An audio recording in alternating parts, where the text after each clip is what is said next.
Hello Internet, hello Sam, and welcome back to a couch episode of After Campfire, because my episodes have slowly been me moving throughout my new place, and now we're in the living room slash main floor area, which I know I did the little tour thing, but yes, my couch is here, and some games, and a table, and my kitchen, and everything. So, I'm counting this all as one. But welcome. I'm a little late. We had a 3-day weekend, which was nice. It was nice to have some time off after, I just took a week off to go visit the East Coast, but oh God, I've just been so tired. It's easier to stay asleep in the winter because it's dark, but also, oh God, I don't know. I cannot sleep right now, which is frustrating. But Henry's Diary of How to Adult. I'm back. I bought a new mattress because my mattress was damaged and there was a huge bump thingy in it, and that made sleeping hard, and that's fixed now. So yay, I bought a mattress and I bought a guest bed. Adulting, buying things for home. I also got food storage container things, but some of the lids were broken, so I really hope they send me new ones. But they look nice, the ones that work. Oh, and I made cookies yesterday with Justin, which was nice. I'm also gonna hang out with Justin today and my other friend Audrey, because we are going to play BattleCon, which is fun. Sam, I think I may have mentioned it to you, but I don't think we played, because I don't really think you'd enjoy it very much. But maybe, I don't know, it's basically, think of Super Smash Brothers, but it's a card game. I don't know if you'll be able to see this if I just turn it. Oh yeah, it's that. Those two giant boxes up there. There's 100 characters. So, very Super Smash Brothers. A whole ton of characters you can play. Everyone plays a little different, but it's super fun. And yeah, good. And work stuff is fine. I haven't really done too much exciting stuff since I've been home, because right before the holidays, kind of everything broke, and I wasn't able to do a lot of the things I needed to do because everything was broken. And some of those are kind of fixed now. Whatever. So, because I was on the East Coast with Sam and Sydney in the last video, I don't have to answer a question that I asked. So I only have to answer a question that Sam asked me. And basically the premise of it is what is a future from sci-fi you think might happen, or one you want to happen? And originally, my think will happen one changed from what story I was going to reference. Because originally I was going to say The Matrix and, to be kind of funny but honest, Sword Art Online. But then I realized, sadly, the answer, a VR world is basically what I'm going for. What is something I think is actually going to happen? But while I was walking up here to make this video, I realized the answer isn't either of those.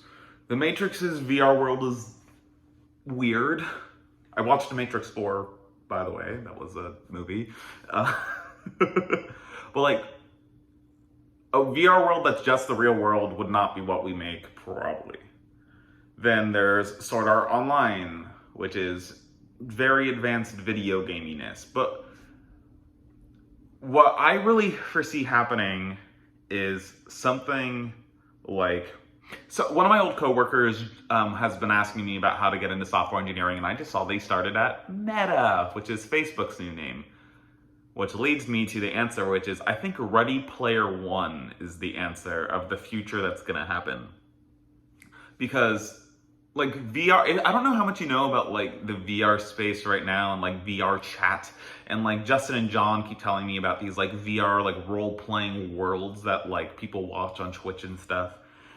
And I know I've talked to other people about this, where, I think eventually just, actual VR world and stuff what we used to joke about Second Life, being the actual norm, is going to be a thing in a kind of a negative dystopian way of wow, people aren't living their real lives because they just live in this kind of fantasy world that's completely controlled through capitalist and giant companies who are ruining everything. So again, Ready Player One. As much as I don't like Ready Player One because of like the stupid stereotypes of like, oh wow, the protagonist falls in love, like the only like important girl in this entire world and stuff like that, and especially like the movie version, because like the whole point in the book was like she's kind of ugly and like scarred or like has like major like birth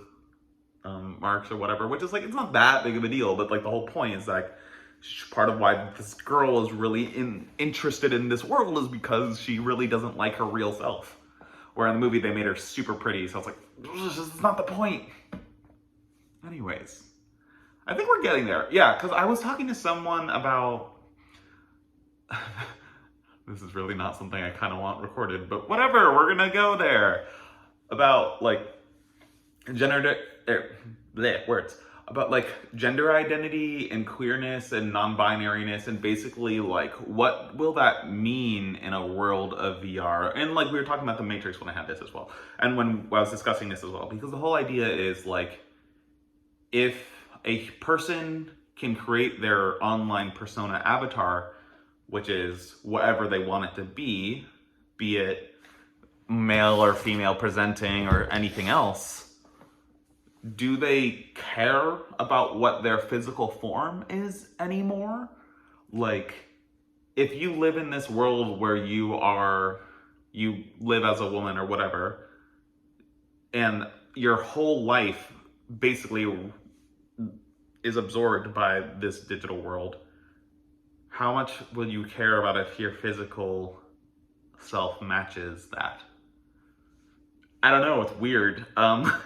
Because like one of the things that I've talked to people about, I was talking to people about like haptic feedback, like controllers and like how they interact with your body. And if it's not like directly connected to your spine or your brain or whatever, like how do you control it with things that like mimic your hands and your everything? And that's funny because that's something where I literally am handicapped at.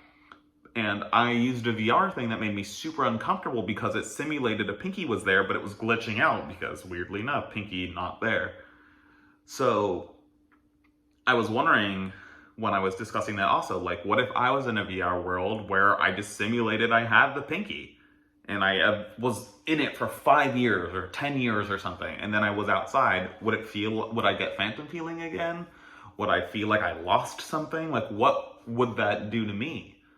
I don't know. It's weird. How would it feel if I went like back and forth and back and forth? The finger is a weird example because it's so minor, but it's an actual physical analogy of what it could be like. Yeah. Well,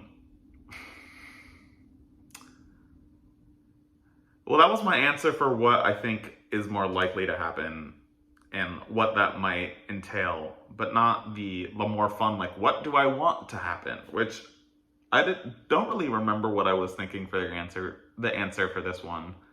But I think the answer I want to happen that I just came up with right now is The Martian, which isn't super duper sci-fi-ish. It's just like, wow, I would really love if we were actually taking like human exploration to other worlds like a little bit more seriously, and like the whole world got really excited about like going to another planet and stuff like that. Like, if it happens, and it might literally happen this decade or the next, because it's cool.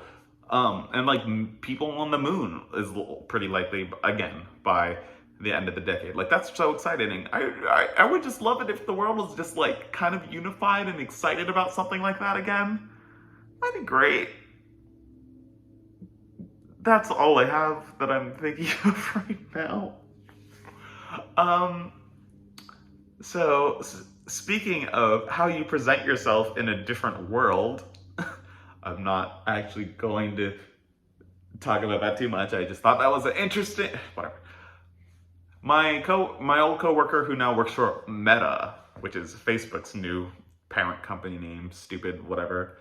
That's one of the stupidest name changes of a thing I have ever heard. And now my question to you, Sam, is what do you think is one of the stupidest name changes that has ever happened, other than those? It could be about a store, it could be about a pet, I don't know. Let me know if you have a good story.